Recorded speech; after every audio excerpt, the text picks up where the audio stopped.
Salam alaikum à tous les musulmans et que Jésus-Christ soit avec vous pour tous les chrétiens. Bon, 8 h du matin, on est réveillé de bonne heure. Qu'allons-nous faire mes frères et sœurs? Nous allons vous faire une vidéo sur la suite de Tony Yoka et sur les gens qui ont clashé Tony Yoka, parce qu'il y a énormément de personnes qui l'ont taclé.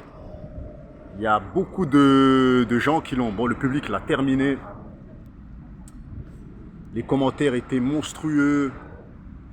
Carlos Takam, il a donné énormément de force à Tony Yoka après sa victoire. Il a dit qu'il l'a vu grandir. Il a dit il l'a aidé à devenir champion. Il a dit beaucoup de positifs sur lui. Il a dit qu'il était fan de lui. Il a dit qu'il l'aimait beaucoup. Tu vois, il lui souhaite le meilleur. Il a demandé qu'on lui donne de la force. Hein? Moi, je veux vous dire, franchement, t'as vu, il faut se mettre à la place des gens, tu vois. C'est vrai que beaucoup de gens insultent Tony Yoka. Beaucoup de gens disent que Tony Yoka, c'est une merde. Qu'il ne sait pas boxer. Frérot, moi, j'ai envie de vous dire, les gars, il a quand même été champion olympique. Parce que moi, j'ai remarqué, en France aussi, il faut dire les choses comme ils sont. Lorsqu'une personne cartonne, on va le valider. Lorsqu'une personne se fait ken un petit peu, on va commencer à dire il est nul. Mais non, les gars, tu vois, il n'est pas du tout nul. Il n'est pas du tout nul. C'est juste qu'il est tombé face à un Carlos Takam qui est hyper puissant, mes frères et sœurs. Mais quand je vous dis puissant, moi je vous avais dit dans la vidéo, il va gagner Carlos Takam. Tu vois, c'est un mec de Douala, c'est pas l'âge qui va le... J'avais dit, c'est pas l'âge qui va le stopper. Ce n'est pas l'âge qui va le stopper, ça je l'avais dit. Donc voilà. Donc, personnellement, je vous dis la vérité. Il y a Doumbé qui l'a terminé. Il y a Martin Bacolé qui l'a affronté. Il a dit, bon, il parlait en lingala, donc je comprenais pas vraiment ce qu'il disait. Tu vois, pas, je suis pas trop puissant dans la langue là, tu vois. Même si c'est ma langue, t'as vu, mais bon, comme on en est en France, voilà. Donc, bon, je sais qu'il a dit, il faut changer d'équipe. Il a expliqué il faut qu'il change d'équipe. Et il expliquait aussi qu'il avait un niveau assez amateur. Assez amateur, qu'il n'avait pas le niveau d'un professionnel et qu'en changeant d'équipe, il va être mieux formé. Moi, c'est ce que j'expliquais dans les commentaires à beaucoup de personnes. Tony Yoka, en fait, pour qu'il devienne puissant, il faut qu'il aille au State. Je sais qu'il a été au State, mais il faut qu'il fasse des sparring partners qu'avec des loups. Il faut qu'il arrête de prendre des sparring partenaires de Paname, des mecs qui sont même pas professionnels, tu vois.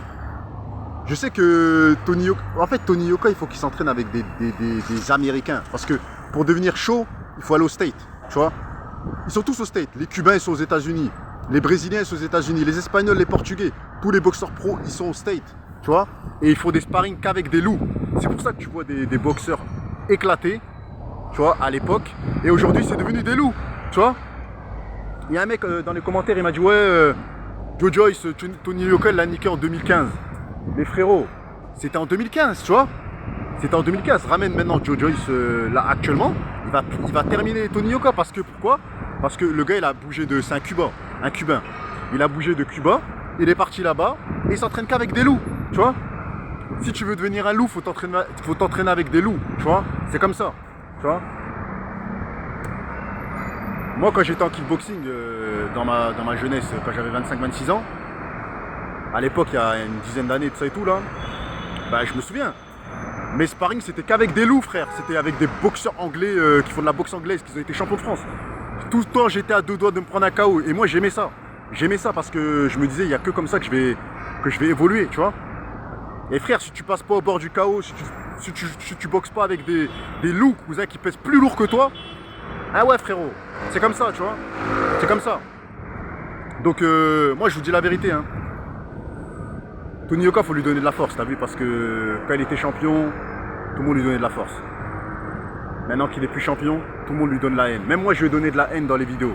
J'ai dit que c'était un pistonné, j'ai dit des dingueries sur lui. Mais il faut se mettre à la place des gens, tu vois.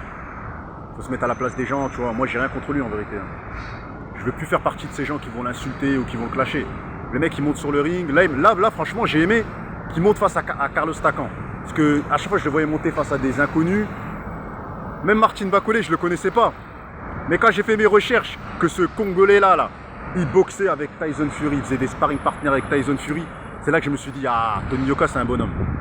Parce qu'il a accepté quand même un combat contre contre un mec qui fait des sparring avec Tyson Fury. Est-ce que vous vous en rendez compte? C'est-à-dire que peut-être que Bacolé, il a pris un KO. Il va pas le dire, mais peut-être qu'il a pris des KO contre Tyson Fury.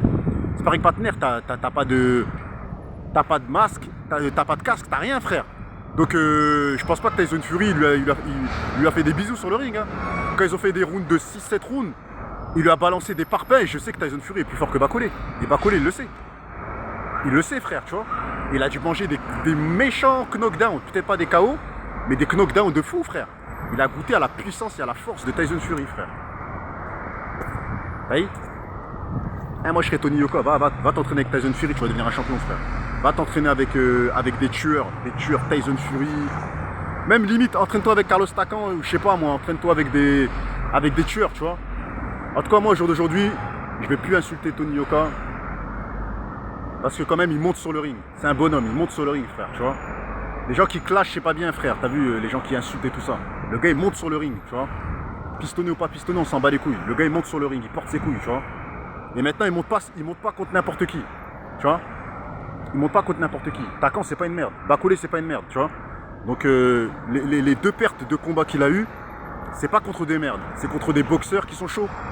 Des boxeurs qui ont la dalle, qui ont la niaque, qui veulent devenir champions. Donc voilà. Énorme force à Tony Yoka. Ouais, Guada, t'as tourné ta veste. Ouais, j'ai retourné ma veste. Moi, j'aime pas quand les gens ils insultent non-stop. Ils insultent. Tu vois, on peut faire des analyses où on clash un peu, mais quand on commence à insulter, tout le monde insulte, c'est pas bon. Faut aussi donner de la force. Énorme force à Tony Yoka, mes frères et sœurs. T'as capté?